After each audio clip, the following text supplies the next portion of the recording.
We are live. Welcome to this week's episode of MicroConf on Air. I'm your host, Rob Walling.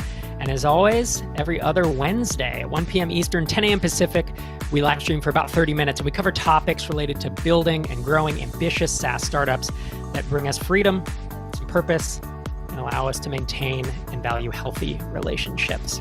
We know that the Silicon Valley way is to raise buckets and buckets of money and go big or go home. But we believe in bootstrapped and mostly bootstrap founders who are making a change in their lives, maybe not changing the world, but at least changing their little corner of it. Thanks for joining me. Welcome back. I am excited today to talk about Software Social. It's a podcast. If you're not listening to it, you should be. It got nominated for the best podcast in the best podcast category in the MicroConf SaaS Podcast Awards, and I have the pleasure of having the co-host of that podcast on the show today. And we'll be talking about, I have some questions for them about getting started and the benefits they've received, from podcasting and that kind of stuff. But if you are watching this, please chime in with your own questions. We love to have the listener engagement, and that's why, and the viewer engagement. And that's why we do live events like this instead of just doing them asynchronously through a podcast feed.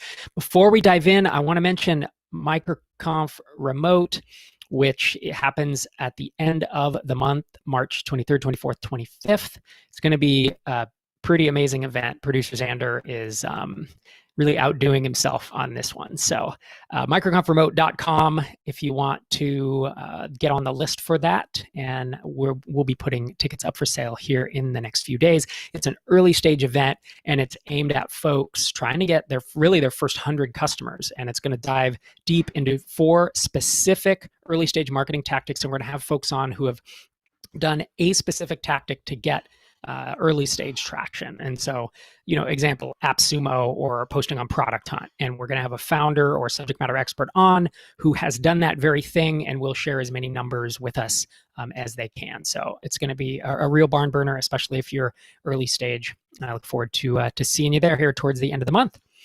And with that, let's dive into Software Social. My 2 guests today are Michele Hansen. She's a co-founder of Geocodio. And you might remember her from Startups for the Rest of Us, episode 524, called Bootstrapping a Commodity SaaS, when she and her husband, Matthias, came on and spoke to me about their journey growing Geocodio to a pretty amazing bootstrap business. So they started that company in 2014 as a side project. She went full-time in 2017. And as I've said, she's co-host of the Software Social podcast, which was nominated in several categories for MicroConf 2020 SaaS Podcast Awards. She also recently launched a free newsletter about customer research for bootstrappers. So check her out at MJW Hansen on Twitter if you want to link to that. And her co-host is Colleen Schnettler, who is Leany Burger on Twitter. She's a Ruby on Rails consultant. She's spoken at both RailsConf and RubyConf and loves being part of the dev community. She recently launched her first product, Simple File Upload, which is in the Heroku app marketplace. If you haven't been following their story, it's super cool to hear this going from 0 to 360 MRR in the span of about a month with this file uploader app. So again, Software Social Podcast, if you want to check that out. And let's see, Colleen is a mother and a military spouse and loves chatting about all things software and business. Ladies, welcome to the show. Thanks for joining me today. Hi, thank you for having us. Yeah, it's great to have issues, Xander. It's great to have you here. As I read the outline where Xander says the internet is causing issues. So let me start with this before I try to figure out if I have to troubleshoot my internet or whatever it is. But I want to start with this question of, when did you start your podcast and what made you decide to do it? So I have actually been on Michele for a while. Like, I had been, asked Michele for a while if she was interested in starting a podcast, because Michele and I used to always kind of casually meet about once a week to talk business. And I was in that really hard idea generation phase where it just feels like you're just slamming up against brick walls. Like, you have a great idea and then, you just can't get any traction, or you can't ship it, or you can't find someone to purchase it. And so we were already meeting. And that was great. But then COVID hit and she moved. across the ocean. You want to take it from there, Michele? Yeah. Yeah. So I think it came out of it because we wanted to stay connected to each other, and we had some friends in the bootstrap community who had kind of prodded us about it and had said, hey, you guys should have a podcast. And so we're like, you know what, we'll just take the conversations we were already having. And worst case, it just forces us to keep meeting every week. And I think during COVID, that's been really helpful to have to schedule in interaction with other people. And so it really just started as something that we were kind of doing for ourselves. And I think we've sort of joked that we expected that we would just have a couple of pity listeners, like our husbands and some friends of ours, and it would just sort of just be this thing we did for each other. So it's been really fun. Yeah, I think for me, what happened was I was trying to stay motivated, and I was searching the internet for, bootstrap founder podcasts. And there's, thousands of bootstrap founder podcasts, but I was listening to one show, and I distinctly remember the guy was talking about how he got in his car and drove to California, and he was in just such a different place in his life. I was like, where are the parents, the mothers and, the people who are trying to build sustainable businesses while raising a young family and while working a job? I was looking for an approach that would fit more in our life. And I didn't feel like a lot of people were podcasting about that.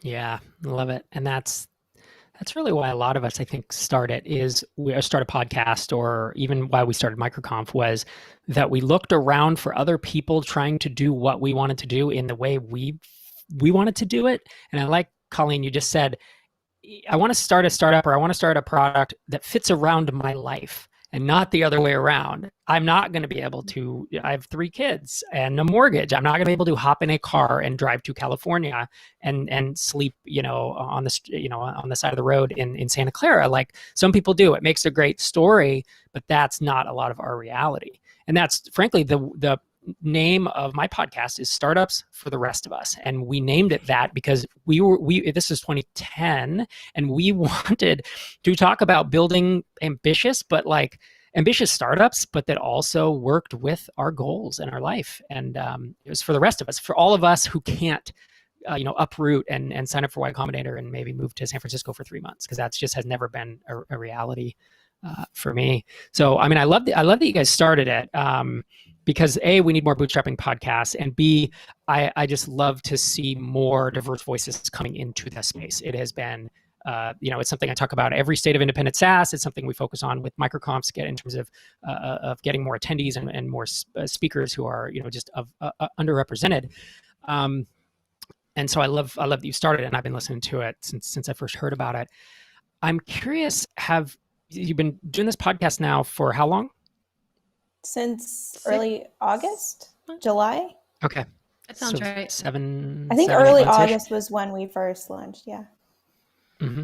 I'm curious, maybe start with Michele. What benefits, if any, have you received from the podcast? Or has it really just been, we wanted accountability and to have some fun? Or do you feel like, I guess what benefits have come your way because of it?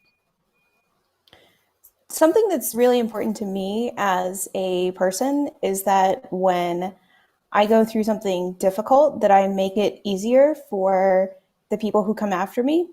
It's just kind of just something that's always guided my life.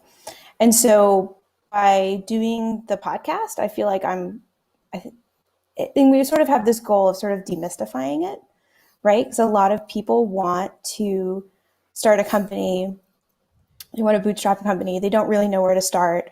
They're in that exact situation that Colleen was in, not in anymore, but was in, of, kind of spinning their wheels and trying to stop consulting, and just, it's a really frustrating place, but a lot of people are in it. And so I think there's kind of this opportunity to just, show people that it's normal to struggle.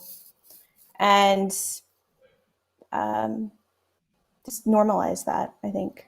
And it's been fun. Yep. Right. So fun plus the benefit or the value you get out of it is feeling, it's like purpose almost.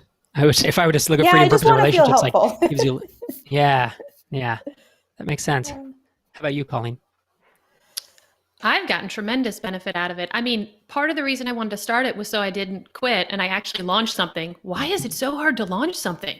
Anyway, part of the reason I wanted to start it was just to get over the finish line and keep chatting with Michele, since we couldn't see each other in person anymore. But I feel like it's been tremendously beneficial in terms of weekly accountability, in terms of like just more interaction with people on the internet. There's been like this whole community of people I didn't know existed. Something I noticed when I was listening to all these other bootstrap podcasts, they'd always talk about they had some word for them. They're like their mentor groups. They have a better word. What do they call those groups? Mastermind? Yes, that's it. I was like, why is everyone in a mastermind? Where's my mastermind? And so I found Michele, and she's like, she and the random people on Twitter have become like my mastermind group, and it's spectacular. It's been so much fun. Yeah. I like that you called that out. I have this phrase I say: doing things in public creates opportunity, and whether that's publishing blog posts or starting a podcast or just shipping some code, shipping an add-on to whatever. It has never ceased to amaze me the number of people that I have met because they start shipping things. And a lot of it is podcasting. I look at a lot of the early, just the early friends that I made were through MicroConf and then people starting their podcasts. A lot of the early like angel investments, when I first started angel investing, were people, was like Jordan Gall with Cart Hook because he had bootstrapped web. There was Justin McGill with LeadFuse because he had Zero to Scale, I believe their podcast was.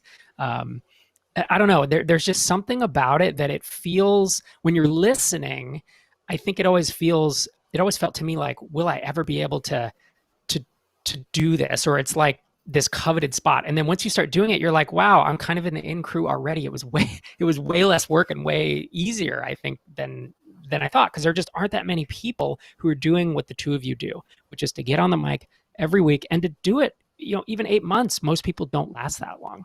And so, I think you should kind of pat yourselves on the back for making it this far. I am curious, Colleen, you're sharing revenue right now and you're sharing progress, and the transparency is awesome because it allows you to really follow your story.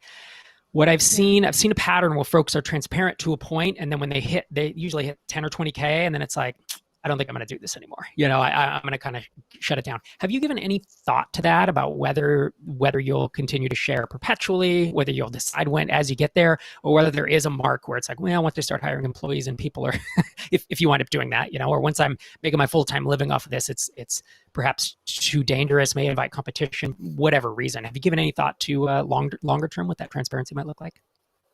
So I have not, but as you bring up the question, it seems to me there's probably not a lot of benefit to sharing past a certain point. I mean, Michele has deliberately chosen not to share, so she could, kind of tell us why they made that choice.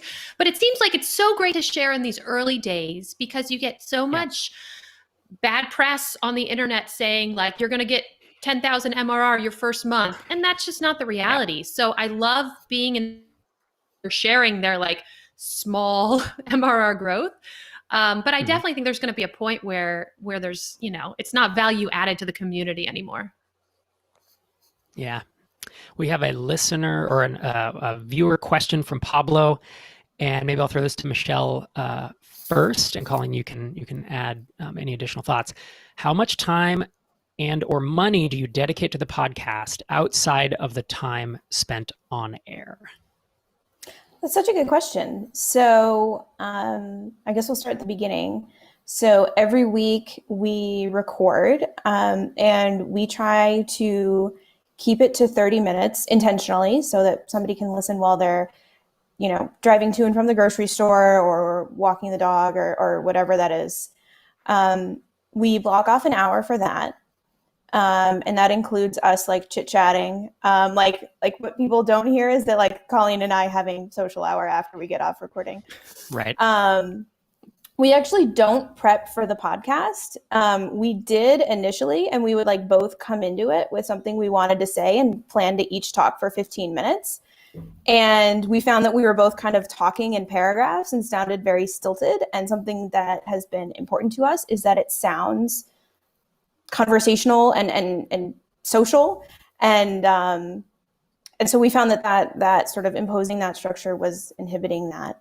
And then, so there's editing time, and I'll let Colleen go into that because she has been handling that, though I'm going to start handling that in a few weeks. And then there's also the posting time. So we have transcripts made from otter.ai, which is super fast, but like you need to clean it up a little bit. But I do a pre-listen before we publish anyway. And it's, you know, it's nothing I can't do in that time I'm listening. So I don't know, that probably takes me about an hour, 45 minutes or an hour total. And then in terms of costs, we have a subscription to Transistor. And I think that's what, $20 a month or something like that. Yeah, it takes me about an hour to edit. I was slower in the beginning because I didn't know what I was doing. But I would say probably an hour for each of us outside of the hour we spend to record. So it's really low, you know, it's low maintenance. Yeah, that's been my experience too. And in fact, when we started Startups for the Rest of Us, we edited the first, I think, 15 or 20 episodes. And then we found an editor on Upwork, which was called, what was it called back then? I don't remember. Elance? Yeah. Elance? No, Elance and... Odesk? Oh man, I can't. Odesk, thank you. It's called Odesk. That's yeah. It. Oh my goodness. Yeah. Anyways, Upwork, $15 an hour. This was before Podcast Motor, right? This was before the productized, you know, editing services, or we would have just gone with them.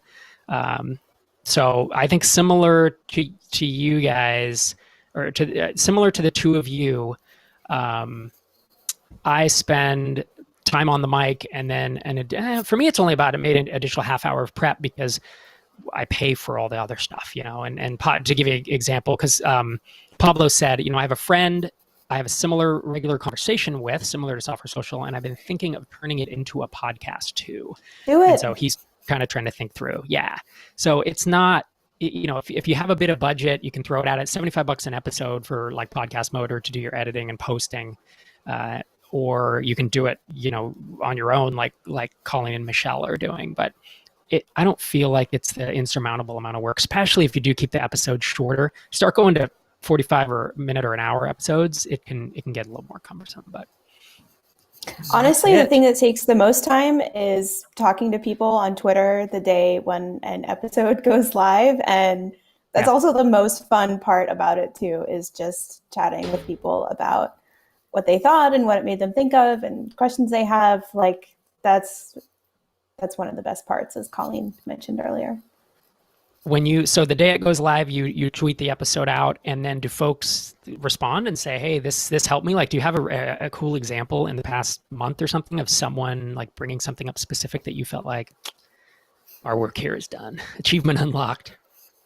Yeah, I mean, all the time, pretty much every episode, we're getting positive comments from people on Twitter. Just yesterday, we had someone send us an email thanking us for doing it. I have been so moved by how willing people are to show us that they enjoy it. It's so nice. Now, correct me if I'm wrong, Michele, I don't think you've had any guests on yet. We have. Do you ever plan to? Have you? Who came on? Mm-hmm.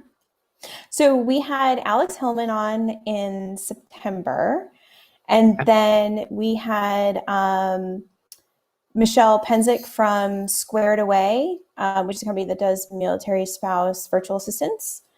And then that one, actually. We also had Danielle Simpson, co-founder of Feedback Panda, on a couple of months ago, or about a month ago. And then we have another guest coming up in a few weeks. Colleen is moving. And so, and this time I'm really excited. It's a listener who's joining us, and we're going to workshop their business. That's cool. So I'm really excited. Yeah, we're very deliberate about how we do guests. I get pitches for guests all the time. And we are only bringing people on when we feel like it's something that really aligns with our mission for the podcast. which is really fun. Like we bring people on because we think they need more visibility or because they're saying something that people need to hear. It's been really fun when we've had guests on and can be so deliberate about it. That's the thing. It's nice that the way you've set up your format is the two of you can just talk every week. And so you have the luxury of just only handpicking the guests that you want on that really have something to say at the moment you want them to say it. And that's something that I've enjoyed with my podcast as well, is that we didn't have guests on for a few hundred episodes, and then we had a bunch of guests on, and I didn't really like either of those extremes. And being able to maybe have a guest on every, once a month or twice a month, I think is a nice balance. Oh, okay. We're having some questions and comments coming in from the audience. And I think Colleen is back. So, hey. Oh, good. Colleen. Hi. Thanks for joining us again. Yeah. So maybe we'll start with Colleen on this one, since I just asked of Michele. James Tukalski, he says, I believe producer Xander is at his quote as well. He says, "I heart software social !" So a little bit of love for you there. That's nice. Thanks. And then he says, how did you foster a growth mindset? How did you develop the mindset to ship things without the need for immediate payoff? Philosophical, I like it. That's tough. I mean, when he says that, I'm like, wait, do I have is that, do I do that? Or maybe, yeah, exactly. Man, I have struggled to ship something. And so I think social accountability helps a lot. Like when I learned, I'm a career changer, so I'm a self-taught. When I learned to code, I did 100 days of code, and I got involved in as many coding communities as I could, because like that social accountability really makes a difference. And I feel like shipping a product, it's been the same thing. I hadn't really found a good community, although I had been trying. So Michele and I don't want to say we started one, but it kind of feels that way, because now I have Michele, who I talk to every week, who's been very successful and can keep me motivated. Then I have this random group of people on the internet who tweet about their success and their MRR, and they're all building in public. And so I'm building in public. So just like seeing that has really helped me ship, and not just ship, right? Because this is the developer problem, is we ship something and we think we're done. So it's like ship and now, market. Nice. How about you, Michele? I think, something you can see with Colleen's story and with ours is that we started with things we needed ourselves. And I find that motivation is so much easier to come by when you're not building something for other people, but really you're just building it because it's a pain point that you have in your own life. And worst comes to worst, nobody uses it, but you use it, and you have solved a pain in your life, whether that's something that took you 5 minutes or 5 days. You have removed that frustration from your life. And so maybe this product is something that becomes something that other people use and you grow it. Or maybe you've just removed frustration from your life, and that frees you up to think about something else you could improve. And maybe that will become something that other people will use. Yeah. And the only thing I wanted to add there was there's so much information and advice on the internet that is 100% in conflict. Like people told me, do not solve your own problem. I kept hearing that over and over. They were like, go do the whole pre-sales and the marketing. And that's great. I just didn't know how to do that. And maybe my next product, I'll do that. And then Michele was like, yeah, that's cool. You should just make the thing you want. And then if no one buys it, you have the thing you want. And that, for me, the pre-sale thing just didn't work for me. I couldn't wrap my brain around how to do that. And so if I had just continued to follow that advice, I probably wouldn't have gotten anywhere. So I think different advice is appropriate for different people and different skill sets too. Yeah, wholeheartedly agree. That's something I've been harping on for years, is don't listen to everyone who's talking about how to do what you want to do, how to start a successful SaaS app or software product.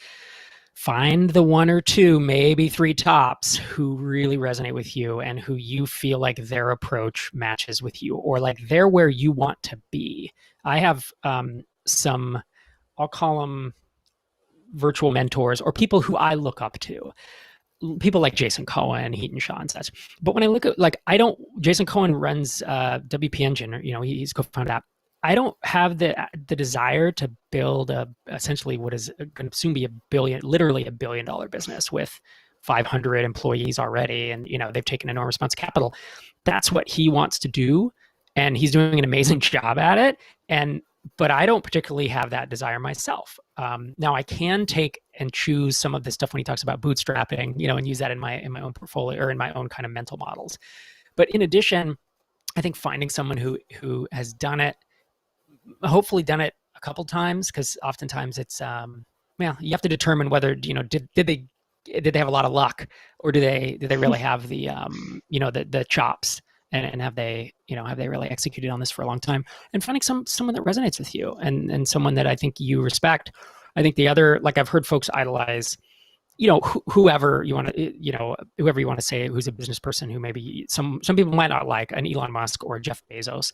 And it's like, if you're not willing to do what they were willing to do to get where they are, then maybe that's not the path you want to travel either, right? Maybe they're not the folks to idolize. If you want to build a $500,000 or $1 million bootstrap startup, should I really be listening to either of them? Even though, arguably they're great business people, and they've built amazing empires. It just doesn't feel like it necessarily fits. So I like what you're saying about at any given time, there are 1,000 people telling you how to start your app, and how are you going to narrow it down? How are you going to figure out who resonates with you and what advice to take? Do you guys have Michele, do you have other thoughts on that topic of how you maybe filter advice that you take, or how to narrow it down to who the folks are that you really listen to and trust on the internet? It's funny. I don't actually read a lot of the kind of advice that Colleen does. I'm kind of trying to think about, who are my business heroes? And I think of Daniel Kahneman, the author of Thinking Fast and Slow. I tend to gravitate towards books that give me frameworks and mental models for thinking, and finding out how to make better decisions. And I do read a lot of books on customer research, because I'm always trying to improve my chops there. But yeah, Colleen and I are so opposite on that. But I think we're now both in agreement that hustle porn is pretty toxic, and that there's a lot of people out there who are, as you're saying, selling advice that doesn't necessarily relate to the bootstrap founder.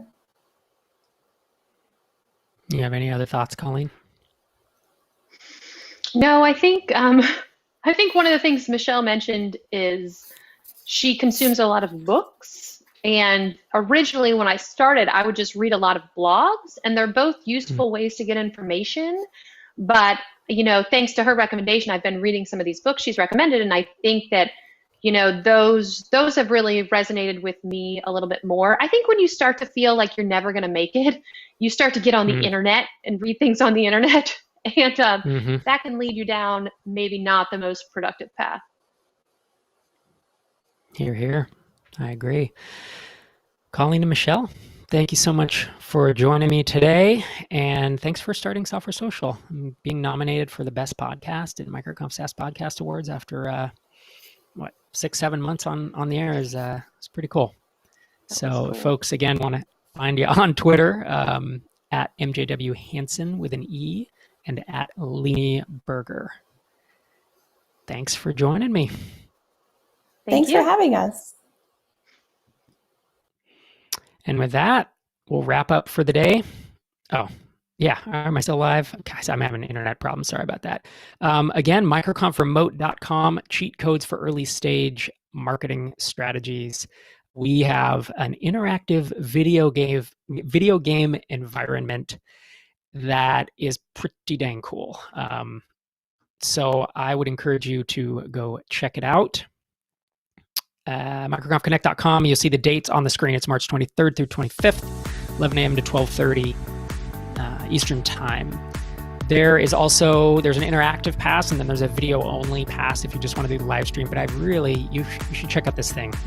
I think, again, producer Xander has kind of outdone himself on this one. MicroConf Mastermind applications are open again periodically. It's every several months we open them. So microconfmasterminds.com if you want to be paired up in a mastermind. And thanks again to Hey and Stripe, as always, for being our headline partners for the year. Thank you so much. I'll see you in 2 weeks.